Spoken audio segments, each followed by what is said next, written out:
Hiya, Squirt. The Switch 2 has been out for 6 months, and in that time, we've seen a giant shift in the overall perception of Nintendo and their products. Gone are the early days of the Switch 1, a time of extreme excitement for Nintendo fans who had just witnessed their favorite company perform the greatest comeback in gaming history. This positive sentiment would go on to be exploited by the rise of Nintendo influencers, who took all that excitement and capitalized off of it by releasing a steady stream of cheap, pro-corporate content throughout the 8 years of Nintendo's first flagship hybrid console. But times have changed, and people have finally woken up to the grift. Nintendo sucks now, don't you know? The Switch 2 is overpriced and underpowered, there's no good games to play on it, and gaming in general is too woke and inclusive. And in case you ever forget these core pillars of modern gaming philosophy, there's a based new genre of content creators who are currently seeing a massive growth in popularity by essentially doing the same thing as those old Nintendo influencers, except this time with a negative spin on it.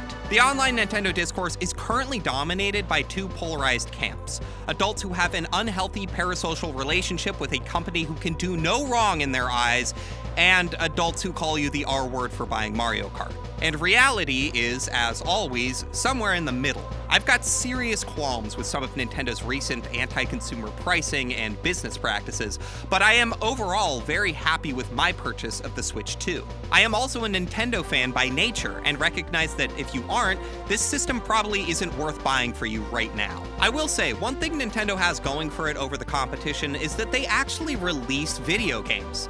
Just, give them a second. God, you're rushing them! Mario Kart, Pokemon, Kirby Air Riders, Donkey Kong, Hyrule Warriors, these Nintendo exclusives all came out within the last 6 months.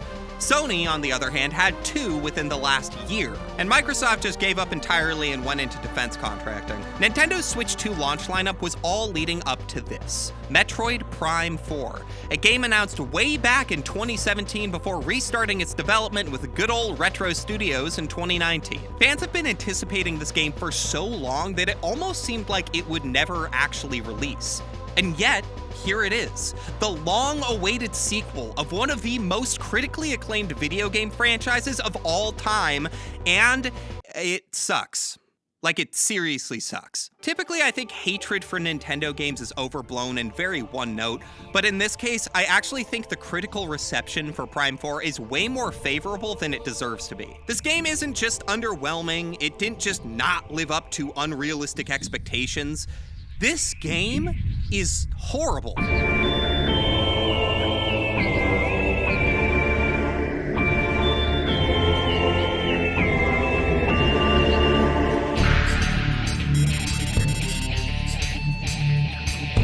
I want to start out by saying that I am not a lifelong Metroid Prime fan.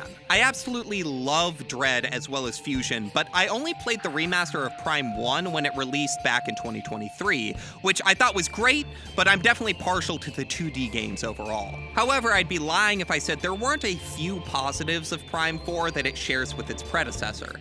That being most of the presentation, some of the music, and a few of the boss fights that worked really well for me in this game. I'd say overall, Prime 4 starts on a really high note, which explains why this opening sequence was pretty much the only thing Nintendo was showing off in preview events. It's got some cool set pieces, it's intense, it's got a good flow of non-invasive tutorials, and it culminates in a basic yet entertaining boss fight. Afterwards, you're thrown into Fury Green, which is by far the area with the most visual splendor and one of the most memorable accompanying tracks in the whole game. It's very linear, but it's also still in tutorial territory, so it makes sense. But it's in Fury Green that we also get into the game's first hiccup, with the introduction of Miles McKenzie. When Miles was first revealed after a press demo, the internet was up in flames, claiming that this guy was gonna ruin the immersion and atmosphere the series was known for with his incessant quips and obnoxious voice. And let me just say, I actually don't really care about this aspect of Miles. His writing really doesn't add anything to the game, and can definitely be annoying at times, but believe me when I say that Miles' shitty dialogue was the least of my problems with Metroid Prime 4. Plus, the Metroid series is no stranger to bad voice acting, and as someone who cut their teeth on Other M back when I was a stupid idiot child who thought this was cool, my past has left me with an uneasy soul, and as a result, It touched me on some level that Adam would acknowledge that past by calling me something delicate, like lady. Prime Force Federation soldiers are not what make this game such a slog to get through. At least until you have to revive them mid-battle with your pointless fucking psychic powers that are mostly just a worthless gimmick, but I'm getting ahead of myself. I will say, there were points where the characters almost worked for me, with my favorite, or I guess least hated one, being the sniper guy. He definitely has the most elaborate character development, which isn't saying much, and he has the courtesy to mostly leave you the fuck alone when you find him in the ice belt. Later in the game, you can also find him in various locations around the desert, which we'll get to. You collected enough green energy crystals? And these interactions almost reminded me of Outer Wilds, except with far less charm and a relatively lame reward for sitting through his uninteresting backstory. It's all pretty unimpactful, but at best, it adds a much-needed touch of flavor to a very bland cast of characters, and at worst, it doesn't actively hurt the game. That is, with one massive exception being the endgame fetch quest. Essentially, you have to acquire these 6 arbitrary mech parts scattered around the desert, which is annoying, but far from the worst fetch quest in the game. However, the only way to actually acquire these parts is to first acquire this teleporter item from the sniper. The teleporter has no implementation beyond this. It doesn't serve any mechanical utility, and the process of getting it is not satisfying in the slightest. Also, the sniper is already at base camp, but he won't give you this item unless you find him in this random spot across this stupid fucking desert, just for you to drive all the way back to base camp to give this useless chip to a useless fucking NPC so you can finally start this useless fucking fetch quest. Sorry, I was talking about the parts I liked about the game. So after another simple but enjoyable boss fight to finish off Fury Green, you move on to the next area, the Volt Forge, which for me was the best part of the game, while also being the most troubling in terms of what it foreshadowed. As I said, Prime 4's presentation and score both have some really great highlights, and the Volt Forge is a prime example. This synthy, foreboding track accented by this incredible distorted-ass electric guitar is not only amongst the best in the series, but it perfectly complements the impeccable environmental storytelling here. Canonically, this area is where the Lemorn's featured alien tech is manufactured, and you not only get to see each step of the process, but you actually get to physically interact with the mechanisms at work. This just makes it all the more satisfying when you finally get your hands on this tech yourself in the form of Viola, because by this point, it's not just some random-ass motorcycle, you've actually seen this thing being intricately assembled. This is also where you unlock Samus's new suit, another great example of this game's immaculate art direction. I love the design of this thing. I've seen a lot of folks saying this is the best looking game Nintendo has ever released, and technically speaking, I might have to agree. And it comes as no surprise, really. I mean, Retro Studios is the master of this shit. They know how to make a game's environment visually sing, not just with lighting and graphical fidelity, not just by evoking a mood, but also by telling a story. Everything is here for a reason. We saw this with the original Prime trilogy, we saw it with the DKC Returns games, and we certainly see it at Prime 4's best moments. Now, Volt Forge is, once again, very linear, which in retrospect should have been a pretty big red flag, but it also shakes things up enough with its overall progression from tower to tower and introduction to Viola that it still felt fresh and like a sign of good things to come. The boss fight at the end only reinforced this feeling. Visually, Zelios is nothing to write home about, just a big angry electric ball that shoots lasers at you, pretty par for the course, but the experience of fighting it made for the only boss in Prime 4 that I would describe as truly great. Fighting Zelios puts you into a flow state of sorts, this almost hypnotic rhythm of strafing and firing as you chip away at its outer shell and try to hit the weak spot inside. Again, not reinventing the wheel here, but I think it works so well in comparison to later boss fights because you really don't have to adjust your shot much with the game's frustrating free aim controls in order to hit targets. You're simply locked onto the exact spot you want to hit at all times. It's really just a matter of finding the right exposure to do so, all the while dodging attacks and shooting projectiles out of the air. The lighting and music also definitely add to the flow of the fight. It feels like you're at this psychedelic rock concert fighting off a giant pissed-off subwoofer. Zelios is not a revolutionary boss fight by any stretch of the imagination, but it's well executed and fun, which is all it needed to be. However, when the fight ends, so too does my enjoyment of this game. You see, the rest of Metroid Prime 4 only gets significantly worse from this point on.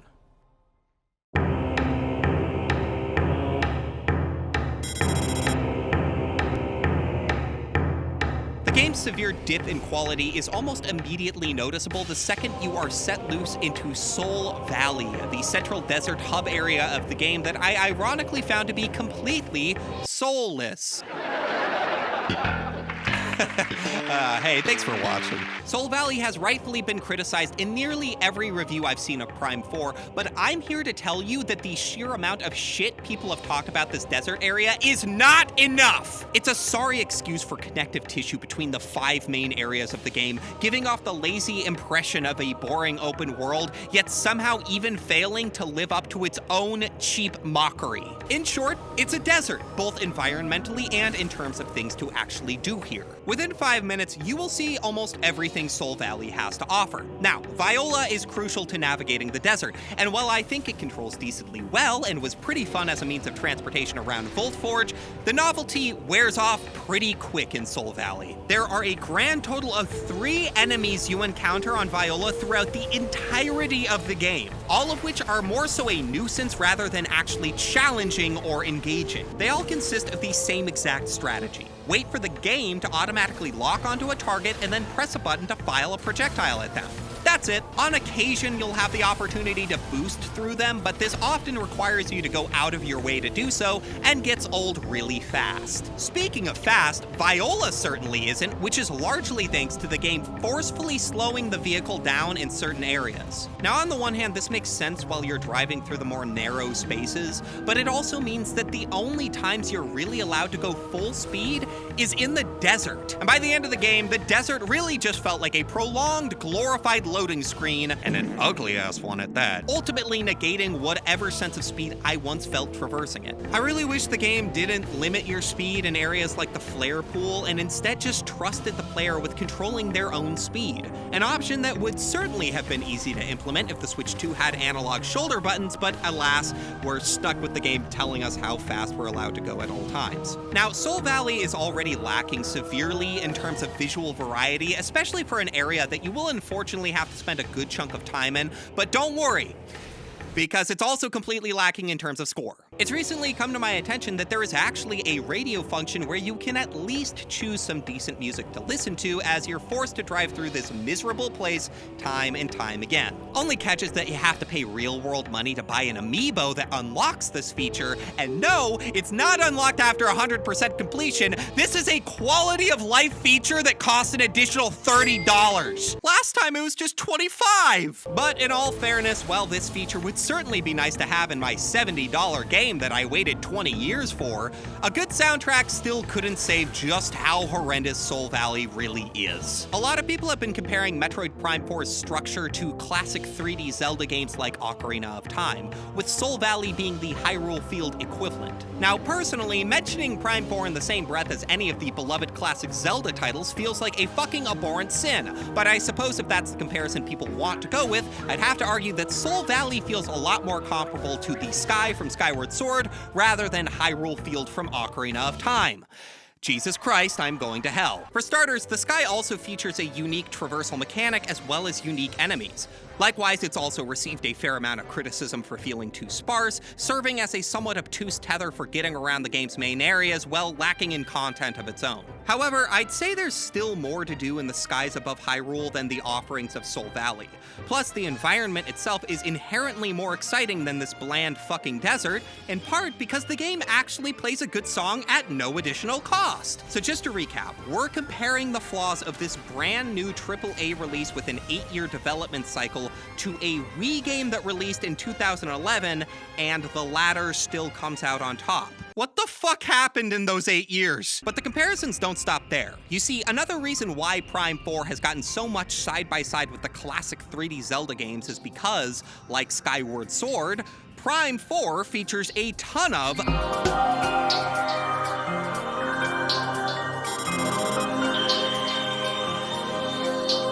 This game wants you to think it's a non-linear experience, but that simply could not be farther from the truth. The moment you're let loose into Soul Valley, Mackenzie will tell you, You found a teleporter key. Congratulations. Looks like there's 3 keys left. Up to you to decide which one to go after first. Upon hearing this, I thought, okay, cool, it's basically doing the Link Between Worlds move and letting me choose which dungeon I tackle in any particular order. This blend of linear level design and non-linear overall progression worked great in the past 2 top-down Zelda titles, and seemed like it was going to be the justification for having a big empty hub world connecting each sub-area at arm's length. So after completing Volt Forge, I headed straight for the ice level to knock it out next, which I quickly found out was the wrong decision. You see, before you can actually reach the main area of the ice belt, you first need to find a way to get past this big fucking ice wall in order to progress. I, of course, thought I would find the necessary upgrade somewhere in the previous rooms leading up to the one I was currently stuck in, or maybe even stranded out in the desert, before I was kindly reminded by Mackenzie that I should check out other areas for upgrades. You should explore the areas you haven't fully surveyed yet.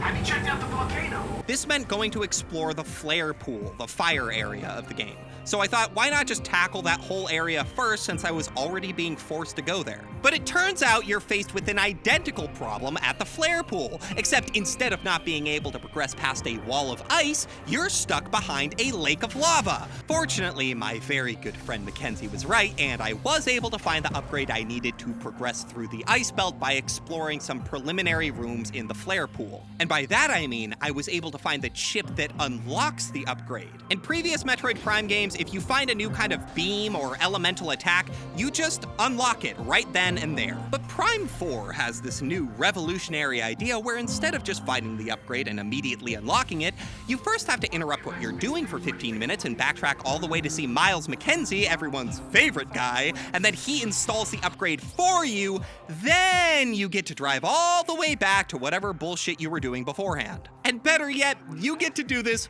4 times. Sometimes I surprise even myself.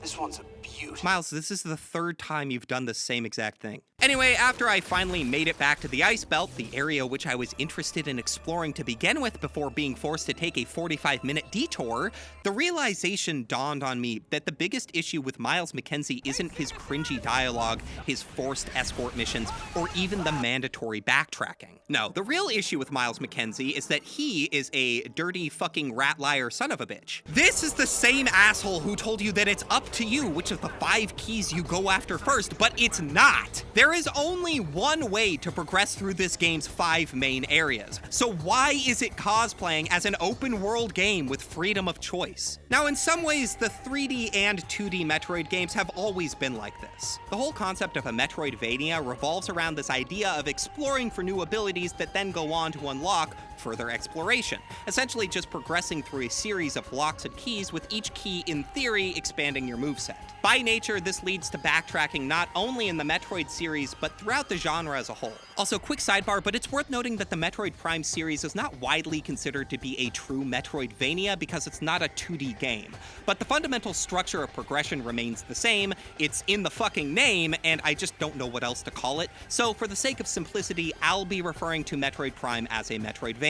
So then why is it such a pain in the ass to backtrack in Prime 4 compared to modern classics in the same genre, like Silksong or even Metroid Dread? First off, both of these games allow for some sequence breaking, which Prime 4 does not. But I really think it comes down to 2 things: the on-again, off-again hand-holding of Prime 4 and the way Samus controls. Silksong and Dread both allow you the opportunity to get lost and take major detours through dead ends, which sounds like it might be frustrating on paper, but you know what's infinitely more frustrating? Having the game tell you to explore to your heart's content, then forcefully interrupt you to tell you exactly what you should have done instead.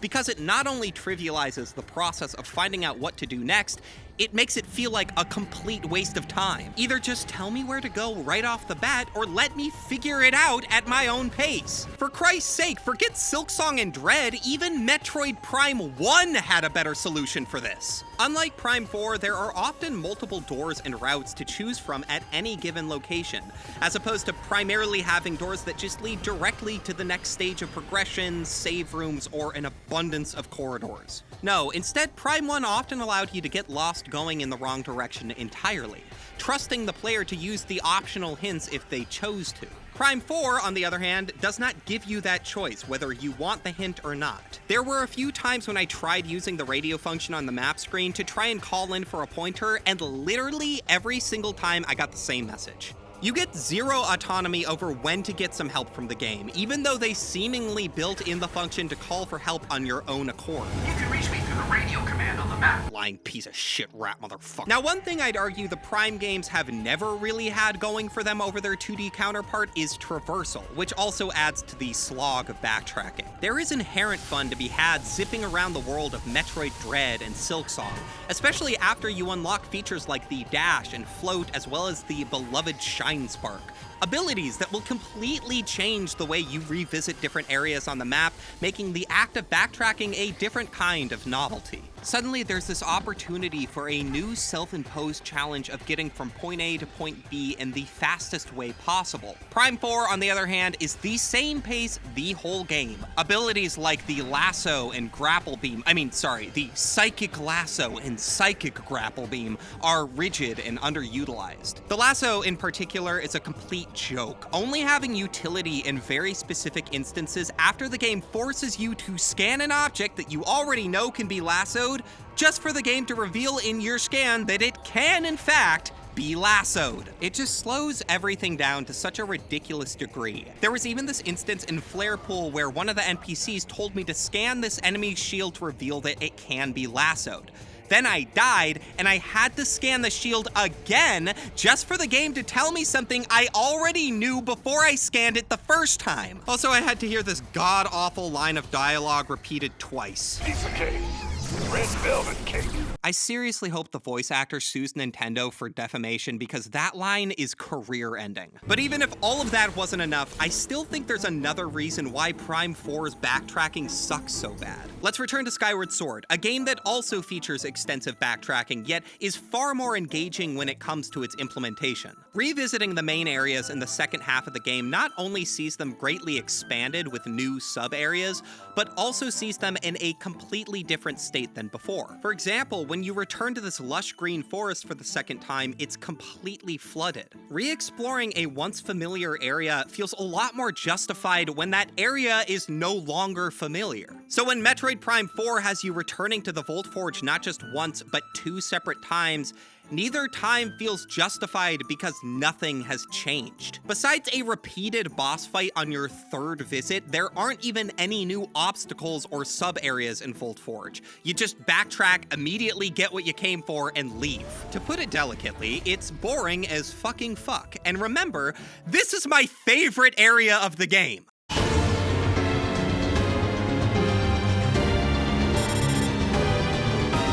Honestly, what the fuck am I supposed to say here? If you look past countless flaws, there is something interesting about the Lemoran race that act as the focal point for the game, but the story is really at its most interesting when it's told through its visuals and not the unbearable dialogue.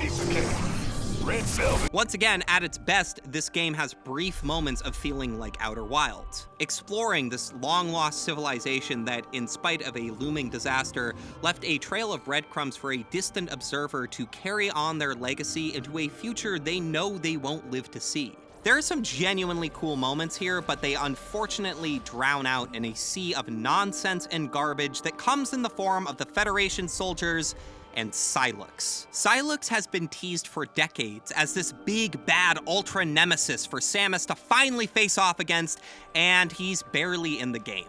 Better yet, he has absolutely no connection to the environment of Viros or the Lemoran race. Turns out, Sylux is an ex-Federation soldier who made a dumb mistake years ago that Samus had to correct, which caused him to be jealous, I guess, and now he wants to kill her. It literally makes no sense. Fucking nothing about Sylux makes sense. Like, where did the Metroids go that we saw at the beginning of the game, and how are they infecting the bosses that we're fighting on Viros? Also, why is he in a sensory deprivation chamber in Chrono Tower at the end of the game? Did he just get teleported there? Also, how does he instinctively know how to make these random Lemoran robots look like him and fight Samus? There's so much that just isn't explained, and not in like a cool, mysterious, interpretive way, but more so in like the developers did not give a shit about connecting these random ideas and just said fuck it kind of way. The more you think about it, the less it makes sense. Why do the Federation soldiers insist you need to obtain the memory fruit before returning home? What the fuck is the fucking memory fruit? How do they know about it, but Samus, the chosen one, is oblivious? Also, during the final boss of the flare pool, Viola gets eaten whole. So how is it that in the very next scene, Samus magically has her stupid fucking motorcycle back? This game is all about environmental storytelling and an intricate backstory being thread together by scanning every little nook and cranny. But the developers didn't even get basic plot points to make sense, so it ends up undermining the superfluous details. Like, oh, did you know that the elevators in Volt Forge are powered by these backup generators? Yeah, interesting. So, who's the main villain of the game? And don't even get me started on the ending. Holy fuck. Okay, so throughout the entire game, Samus does not say a single word. Nintendo obviously got scared off by people's reaction to her voice acting in Other M, and this is fine in concept because everyone loves a stoic protagonist. But the problem is that now you have this ensemble of D-list comedians awkwardly trying to make conversation and connect with a main character who is completely silent. It's strange. My words flow so easily around you. At most, she'll give them a very slight head nod. Basically, Samus doesn't come off as stoic in this game, she comes off as an asshole. Now, leading up to the end of the game, this definitely stood out to me as awkward and a little jarring, but it really got to be a problem once the game wanted me to start caring about the Federation soldiers' sacrifices. Basically, during the last real area of the game, each member of your team decides to stay behind and fend off enemy hordes at the risk of their own life, while you forge ahead to find the final transporter key, or whatever the fuck the game calls it. This is supposed to be emotional, but these chatty little fucks have seemingly made zero impression on Samus, so it feels a bit like our hero just doesn't care about their survival, which, like, yeah, me either, girl. Let's hurry up and get this stupid fucking MacGuffin. I want this game to be over too. But huzzah! Turns out the sacrifices were all fake outs and everyone ended up surviving. Even the funny robot guy. Guess that means I can put the gun down. Again, the relief we're supposed to feel here is completely lost on Samus, who still reads as an uncaring dickhead. Like, she can't even break her vow of silence for a quick thank you. But whatever. So now it's the end game and you're on the hunt for the mech parts as well as the... Shut the fuck up, Miles! And you finally get to Chrono Tower, which has been teased in the middle of Soul Valley the whole game. But before you can go home, surprise, surprise, Sylux pops out of fucking nowhere for no real reason, and everyone starts fighting alongside you to defeat him once and for all. Then he transports you to like another dimension or something, and you have to finish him off yourself. Then somehow Samus returns, which, fun fact, is the name of an actually good Metroid game, and the whole team steps up to the teleporter and prepares to go home. But we're not done yet. You see, Sylux suddenly appears again for, reasons and shoots the teleporter before it can send everyone home. So the team valiantly sacrifices themselves for the second time in a row to fend off Sylux, while Samus and Samus alone is sent back home, leaving everyone else to die on an abandoned planet. And yeah, that's how the game ends. That's it. The team says their goodbyes to Samus, Samus says nothing in return, and then she just fucking pieces out while Sylux beats them to death. I'm not exaggerating when I say that my jaw was on the fucking floor as the credits rolled. There's even this really bizarre moment, the last moment where you're actually given control as the player, where the game forces you to physically press A and leave these poor fucks to die. There is no second option or alternate ending, because if you just don't press anything, then you get the game over screen and sent back to the previous checkpoint. Like, I thought we were supposed to like Samus as a character, or at least feel like she's the hero of the story. This moment is so confounding because in a different game, I might even describe this as genius, like how The Last of Us 2 forces the player to beat someone to death as Ellie, but it's only possible with your input. On the other hand, this moment in Prime 4 is so jarring and antithetical to the character of Samus as we have come to know her. It is a baffling ending to a bad game, and one that left me with a really sour taste in my mouth, but not quite so much as a certain other part of the game. A certain part of the game I am confident in deeming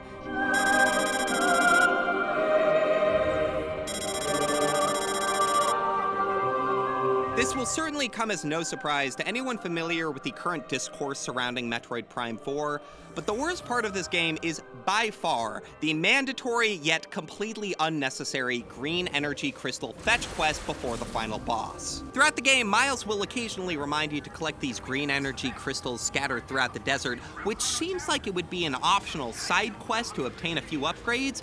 Turns out it's actually completely necessary to see the credits, something that I was already aware of thanks to watching a couple of reviews that warned me beforehand. So I was actually very diligent throughout the game in prolonging my time spent driving around the desert, collecting these energy crystals as much as possible. And thankfully, the game gives you a trackable goal on the pause screen, but something that I quickly started to notice was that no matter how many crystals I collected, it was seemingly never enough. This meter always seemed to stay put. But I also knew that I had to wait to get a certain upgrade before I was able to blow up these green energy rocks, which I assumed would help fill out this meter substantially. So I kept chipping away at my goal in between main missions until I finally acquired the power bomb, blew up the rocks, and still found my overall count to be woefully short. In fact, I ended up finding myself in the exact position I went so far out of my way to avoid. Scanning this horrendous desert for any lingering crystals, driving in circles, and not having an ounce of fun while doing so. Now, at this point, I knew there was clearly something I wasn't getting, despite constant reminders from Miles to keep searching the desert. And it turns out these handful of optional shrines scattered throughout the desert that offer you a few upgrades to your attacks aren't actually optional. You need to complete at least one of them because they contain energy crystal deposits that are necessary to hit your stupid fucking quota. Now, you're probably thinking, why didn't you just explore them earlier? If you wanted more open exploration with less hand-holding, these shrines seem to offer just that. And my answer to that question is simple. I didn't fucking want to. The main content this game had to offer had already worn on my nerves, and the combat wasn't difficult enough to justify seeking out additional upgrades at my own discretion. I really just did not care, and the game never led me to believe that it would be mandatory to explore these shrines at any point. Seriously, I cannot emphasize this enough. At no point did the game allude to the possibility of these stupid fucking crystals being located anywhere else besides the open desert.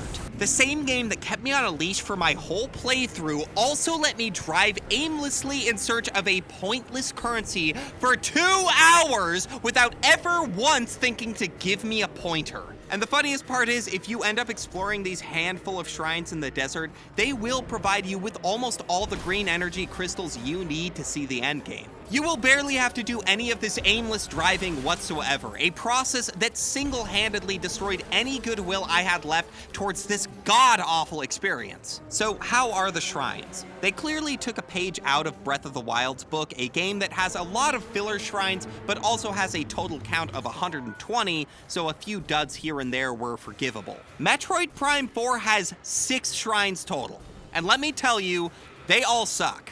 Some of them I wouldn't even call puzzles. You just walk in and are pretty much immediately given an upgrade. But even the best cannot hold a flame to the worst that Breath of the Wild has to offer, a game with 20 times more shrines. The whole thing honestly left me speechless, because here I was wasting my time and slowly realizing why the game didn't have any sort of fast travel system, and why it forced you to backtrack for upgrades, and why there was this pointless fetch quest at the very end of the game that had nothing to do with the task at hand, and why when you drive through these crystal deposits, you have to hit every single one individually, and if you don't, you have to circle back and try again with your stupid fucking motorcycle. The game wants you to waste your time, because despite a prolonged development cycle, the game does not have enough content in it.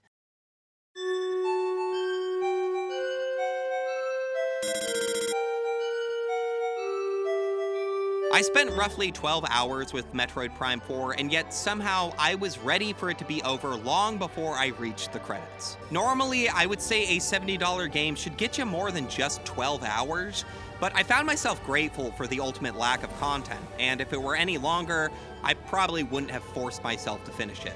It is definitely not what I expected from the studio and this franchise. I know people were concerned, but this is frankly the worst thing I've played all year, Drag X Drive included. Sure, it is beautiful at times. It runs incredibly well, especially on the Switch 2, and it even has moments of greatness during its opening hours. But it's just a wrapper.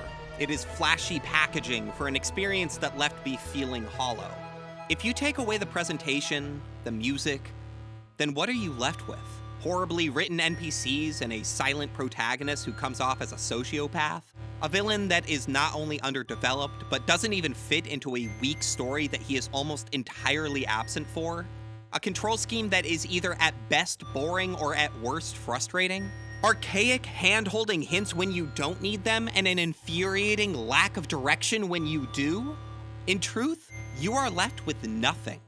Because this game is nothing. It is 12 hours of my life that I will never get back. It is $70 down the drain. It is a black hole that confuses me and angers me to no end. Disappointment is one thing, bad is another. I can ignore bad and I can move on from disappointing, but this feels deliberately catastrophic. This game is the most polished piece of shit I've ever seen. It glows so bright that I can't even force myself to look away. I truly believe that they will study this for years to come.